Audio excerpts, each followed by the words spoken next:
Pengamat Australia sebut Presiden Joko Widodo atau Jokowi represif, pluralisme, dan anti-Islam.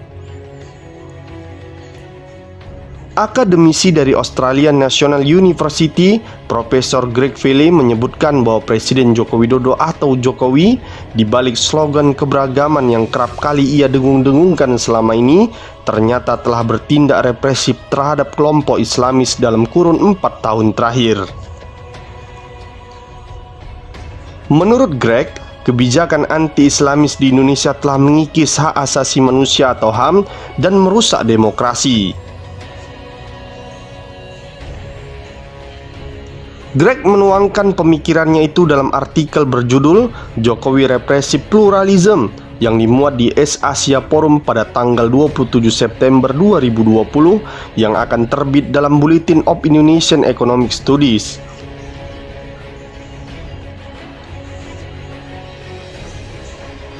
Istilah kelompok Islamis yang digunakan Greg dalam artikelnya merujuk Muslim yang berusaha menjadikan hukum dan nilai-nilai Islam sebagai dasar dari kehidupan bermasyarakat dan bernegara. Kelompok Islamis ini terdiri dari beragam organisasi, mulai dari partai resmi yang bertarung di pemilu hingga kelompok jihadis yang berjuang dengan menggunakan cara-cara kekerasan. Greg memasukkan PKS dalam kelompok Islamis yang memperjuangkan nilai-nilai Islam lewat jalur demokratik atau pemilu. Menurut Greg, meski telah bertarung di kancah demokrasi selama puluhan tahun, masih ada beberapa anggota PKS yang menjadi korban represivitas aparat di era Jokowi.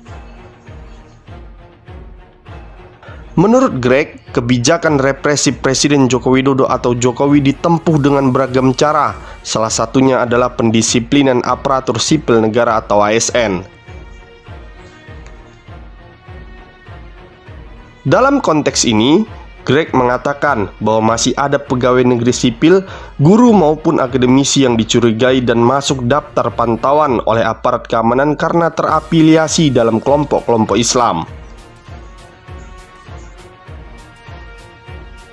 Mereka akan mendapat peringatan dari atasannya mengenai aktivitas keagamaan atau organisasi politik yang mereka ikuti di luar kantor. Mereka diminta meninggalkan kegiatan itu atau terancam karirnya akan mandek atau diberhentikan. Cara represi serupa terjadi di badan usaha milik negara dan perusahaan swasta. Greg mengatakan beberapa Islamis telah disingkirkan dari posisi strategis atau ditolak promosi. Banyak kementerian menerapkan screening dalam proses perekrutan pegawai untuk menyaring mereka yang dianggap memiliki pandangan Islamis. Greg menaksirkan sekiranya ada puluhan ribu Islamis yang menjadi target represi pemerintahan Jokowi. Hanya sedikit dari mereka yang mendapat penjelasan mengenai apa kesalahan yang mereka buat. Tujuan dari kampanye represi ini menurut Greg agar para Islamis melepas atau berhenti mengekspresikan pandangan mereka di ruang publik. Greg mengatakan kebijakan represif Presiden Jokowi ini mungkin akan menyenangkan sejumlah negara tetangga, termasuk Australia. Namun Greg mengatakan dan mengingatkan negara-negara tetangga untuk mewaspadai kebijakan itu karena bisa mengikis hak asasi manusia, melemahkan demokrasi, dan memicu perlawanan balik dari kelompok Islamis. Greg mengatakan kebijakan anti-Islamis yang ditempuh pemerintahan Jokowi salah satunya dipengaruhi oleh lingkaran partai koalisi.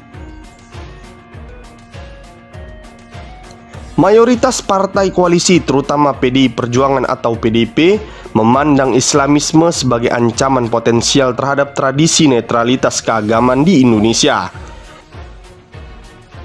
Islamisme juga dianggap mengancam keterbukaan masyarakat.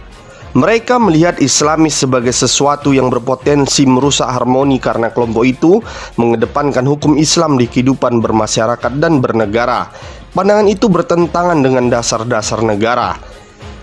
Menurut pandangan Greg, kecurigaan pada kelompok Islamis ini melekat tak hanya pada partai koalisi Jokowi, namun juga oleh organisasi Islam terbesar di Indonesia, Nahdlatul Ulama, dan mitra politiknya PKB yang masuk gerbong koalisi Jokowi. Gelombang aksi massa bela Islam pada 2016 dan 2017 lalu kian meneguhkan keyakinan pemerintah Jokowi atas bahaya Islamisme.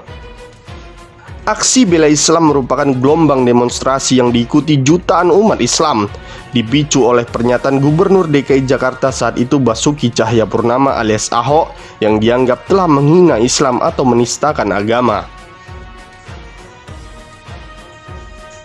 Aksi ini membuat Ahok akhirnya dipenjara. Dia juga kalah dari lawannya di pemilihan kepala daerah Jakarta. Berkaca dari aksi bela Islam itu, menurut Greg ada sejumlah menteri kabinet Jokowi yang berkeyakinan bahwa kelompok Islamis jika tidak dibendung akan semakin kuat dan sulit dikendalikan di kemudian hari. Fakta nyata di era Jokowi Islam sangat disudutkan. Padahal Indonesia mayoritasnya Islam, tapi mengapa yang paling disudutkan Muslim? Lebih dimusuhi yang pakai cadar daripada yang pakai rok mini. Lebih dibenci orang berjenggot daripada yang tatoan. Pakai baju tauhid ditangkep, pakai baju PKI nggak masalah. Di rezim ini lebih curiga sama yang rajin ibadah di masjid daripada orang yang mabok-mabokan dan judi. Diduga teroris langsung ditembak. Bandar narkoba internasional bisa dinego. Lebih mentolerir aliran sesat daripada syariat. Dunia sudah kebolak-balik. Yang nyunah radikal, yang nyeleneh toleran, yang jilbab syar'i ekstrim, yang gak pakai jilbab dibilang cantik, yang menikah lagi disebut penjahat, yang main pelacur biasa lelaki, yang muda sholat 5 waktu diwaspadai, yang muda gak sholat masih muda katanya, yang jenggotan rajin ke masjid disebut teroris, yang jenggotan rajin dugem dibilang keren, yang ke majelis taklim pekanan disebut fanatik, yang ke bioskop harian disebut gaul, yang hafal Al-Quran 30 juz dibilang militan, yang hafal banyak musik disebut hebat, yang anaknya dijilbabin dibilang keterlaluan, melanggar HAM dan segala macem, yang anaknya pakai rok mini disebut imut, yang pakai baju koko dibilang soalim, yang gak pakai baju disebut jantan, yang hariannya bicara Islam disebut so ustad, yang hariannya gibah dibilang up to date, media Islam disebut radikal, media porno disebut kebutuhan. Buka mata hati Anda wahai para penguasa di negeri ini. Islam muncul dalam keadaan asing dan ia akan kembali dalam keadaan asing.